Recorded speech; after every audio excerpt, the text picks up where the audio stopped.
Matthew. Hi, Hunter. Hi, Landon. Hey guys, how's it going? Look, this is what happens when you play Elden Ring too long. Your hair and your beard start to turn white. You get old. This is probably going to be our last video that I'll be showing you. This will be a real short one, just because I want to give you a cool update. And we're going to go now play the DLC content. So who knows, maybe you'll be asking me for more stuff for the DLC, but I wanted to give you my Mage Build 2.0 update.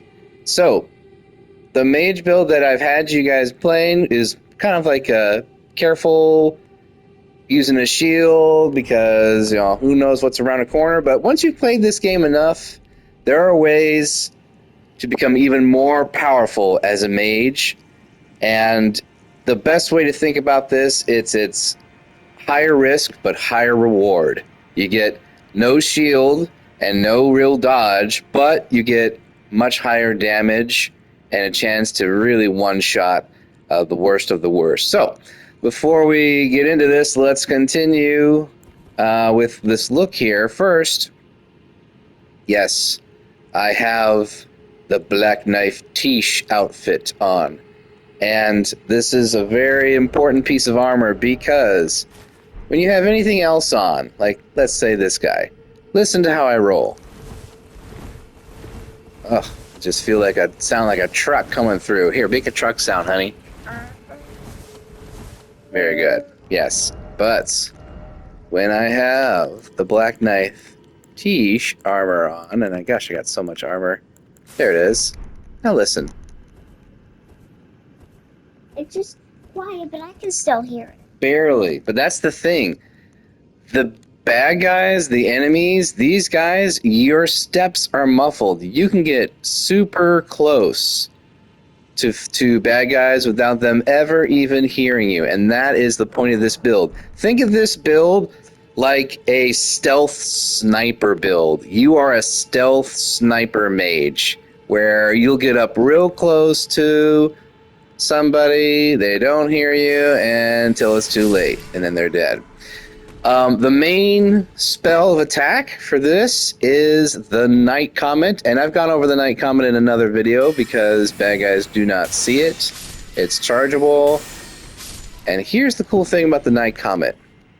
The Night Comet is considered a shadow sorcery, and there is a staff out there that boosts shadow sorcery, and that staff is the Staff of Loss.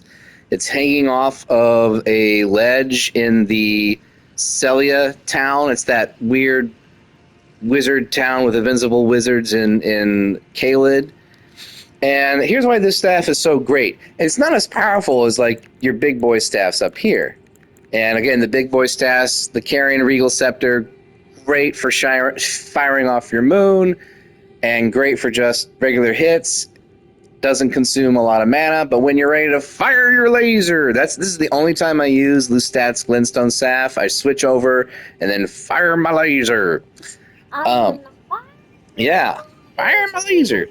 But then you got to be asking yourself, okay, that's all well and good, Uncle, but why do you look like an old man hiking? Look, here are my walking sticks. This is essentially how I look. I am a walking stick old man. Why am I doing this? Well, here's why. It's because the Staff of Loss, you can read the passive effects down there, boosts invisibility sorcery. And that's what the Night Comet is. It is an invisibility sorcery, and it boosts it like a whopping 30%. So, when I do a new game plus, I'm going to go back and get another Staff of Loss, and you only need to upgrade one of them. The one in your offhand, your left hand, that just holds the passive. It's the one in the right hand that contains your upgrades. But I've upgraded this one just because this will be the one I use in the next game. And then I'm going to go get another one. So I'll have two Staffs of Loss, and that will give me the most powerful DPS for an invisible magic spell there is. So here's my standard setup. You're walking around, Staff of Loss in the offhand, and there's Golden Ore, of course, for boosts. Carrion Scepter for more normal magic. And if I'm fighting a boss, you know, I'll set it up. I'll do my Golden Vow.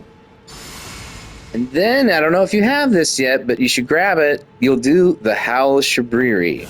I only do this if I know I'm not going to get hit. Because the Howl Shabriri will boost all of your magics and attacks by, I think, another 15% or so. But you do take increased damage. So just be mindful of that. And I forgot to mention... Oh, yeah, go ahead, honey. So, are you ready to show the fun part yet? Oh, not yet. I'm going to show just one other thing I forgot to mention with equipment.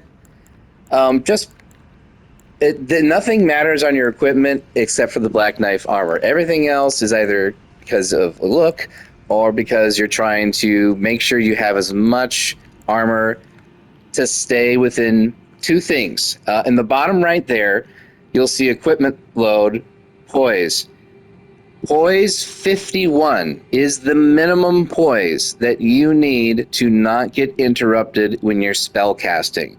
Like the majority of basic hits won't cause you to fall over. So you want to try to hit the cap of 51. However you do it is up to you.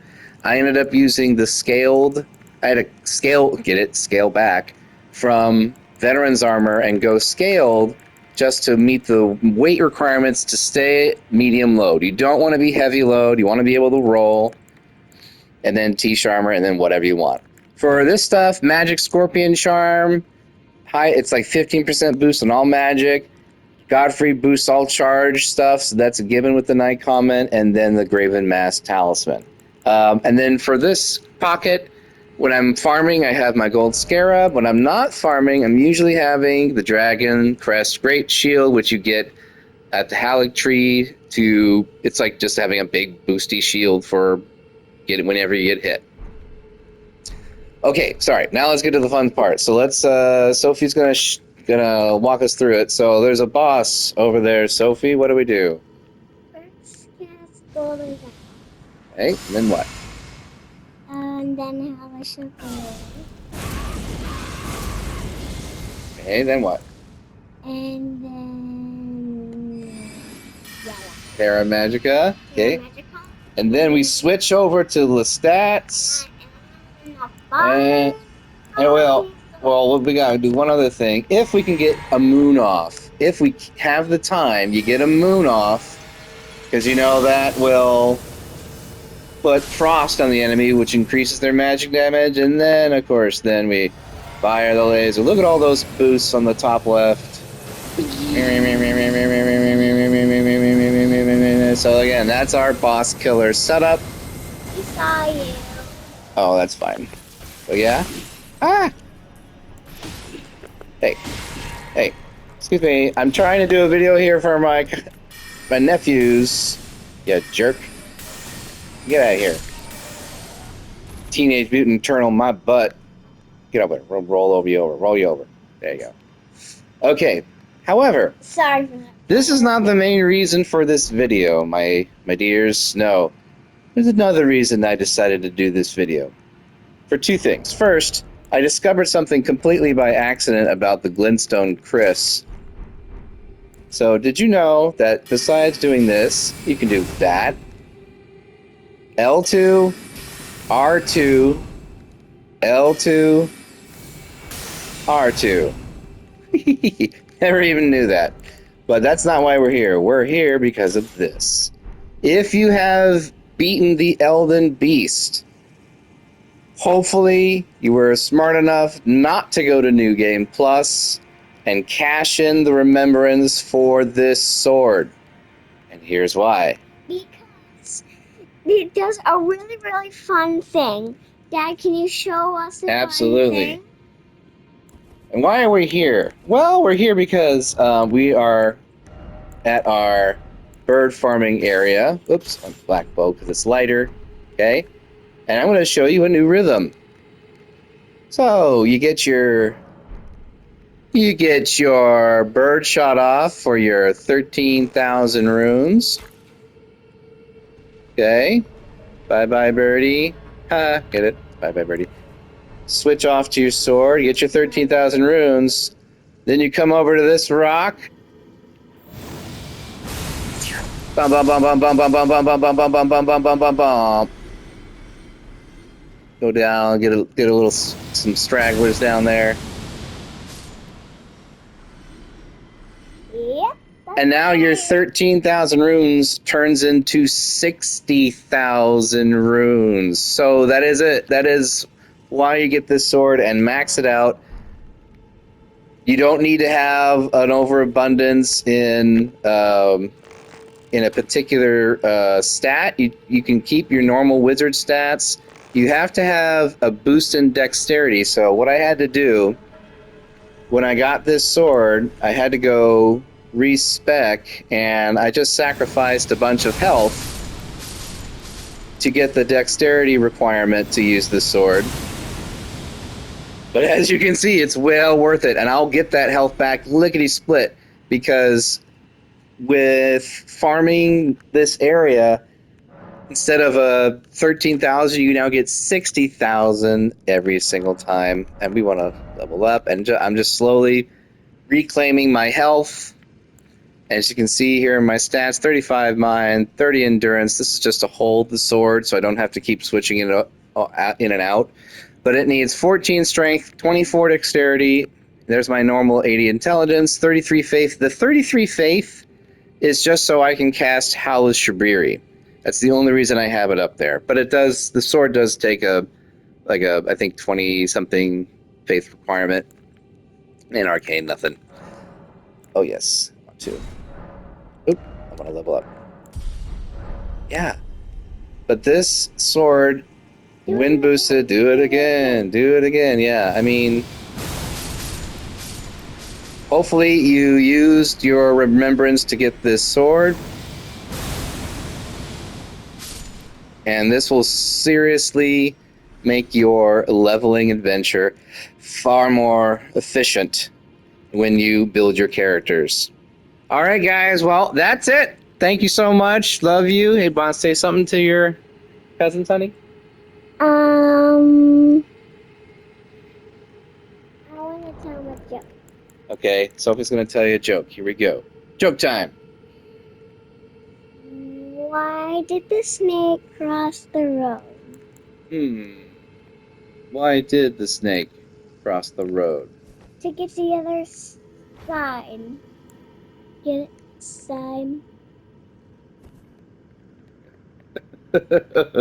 Oh, I didn't get it now. Yep. Oh, yeah, you get it? Yep, I get it. I get you to the other side. I get it. Woohoo! Good joke, kid. All right, see you guys later.